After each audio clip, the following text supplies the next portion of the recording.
In April 1912, newspapers around the world were full of the tragic story of one of the most famous ships in history, the Titanic.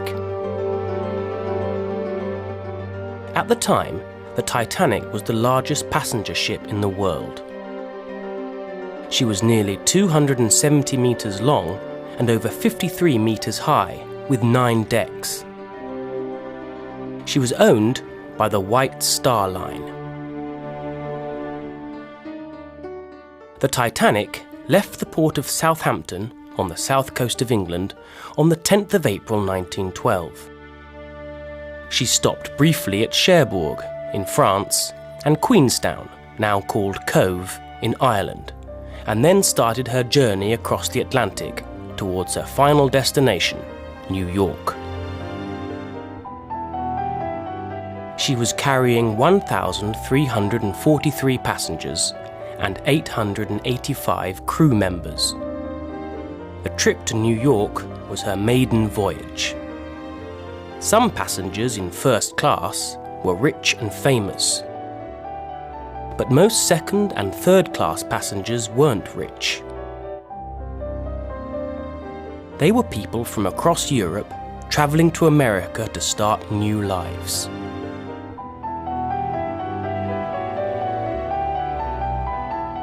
The story of the Titanic is so famous that everyone knows how the voyage ended.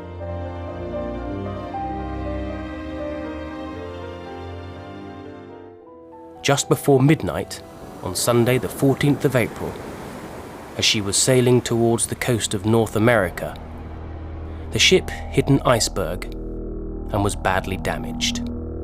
2 hours, 40 minutes later, the ship sank. Tragically, there weren't enough lifeboats, and only 710 people survived.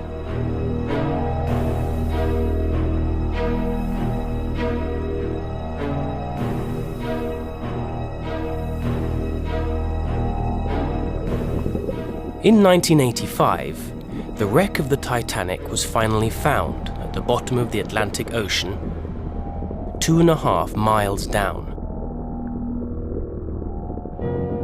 100 years after the Titanic sank, people are still fascinated by its story. But while there are hundreds of books, television programs, and famous films about the ship's short voyage, many people still know very little about where the ship came from and the people who built it.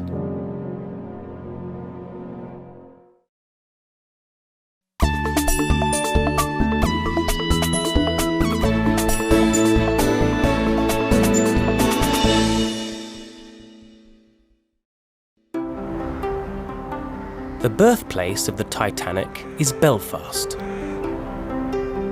Belfast is the capital city of Northern Ireland in the United Kingdom, and the city was famous for shipbuilding in the 20th century. The Harland and Wolff shipyard, where they built Titanic, still exists today. You can see the dock where they finished the ship.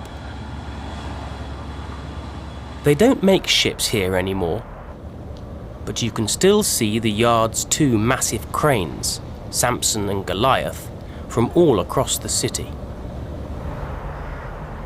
Today, the old shipbuilding area of Belfast is called the Titanic Quarter.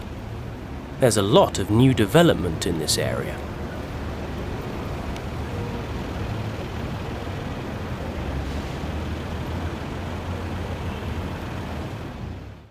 And there's a huge new Titanic signature building at the old shipyard where you can learn more about the ship. From the outside, this amazing new building looks like the bow of the Titanic.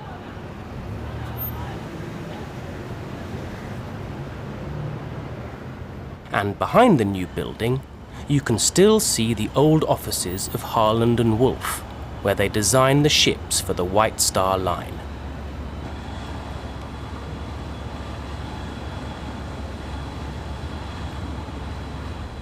This building is empty today, but in 1900, there were hundreds of people working here, and around 15,000 people working in the shipyards.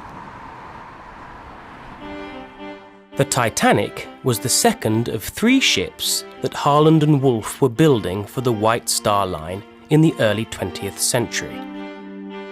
The plans for the Titanic and its sister ship, the Olympic, were almost identical, both inside and out.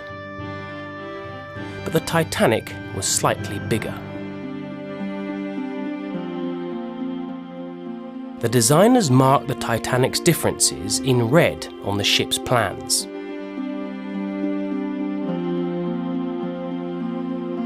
You can see these original plans at the Ulster Museum of Folk and Transport's Titanica exhibition in Belfast.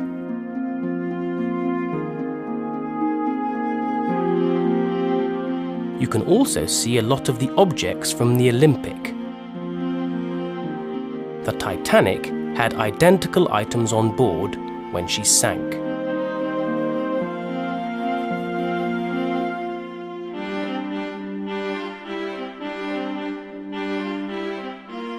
At the exhibition, you can also learn much more about the people who built the ship and the people who were travelling on her when she sank.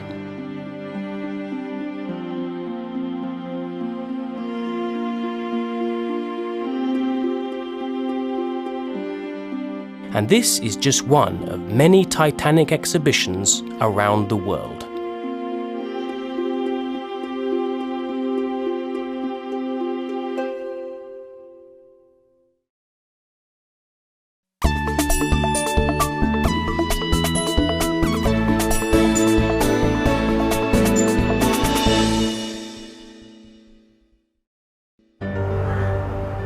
The tragedy of the Titanic was very difficult for the people of Belfast, and for many years no one in Belfast talked about how they built the Titanic.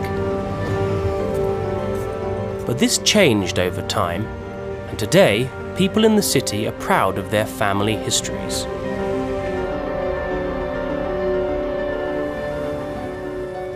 There's a memorial to the men of Belfast who died on the ship outside the City Hall. And tour guide Susie Miller has her own very special family story. I can remember, as a small child, my grandmother taking me to see the Titanic Memorial, which stands in the grounds of Belfast City Hall.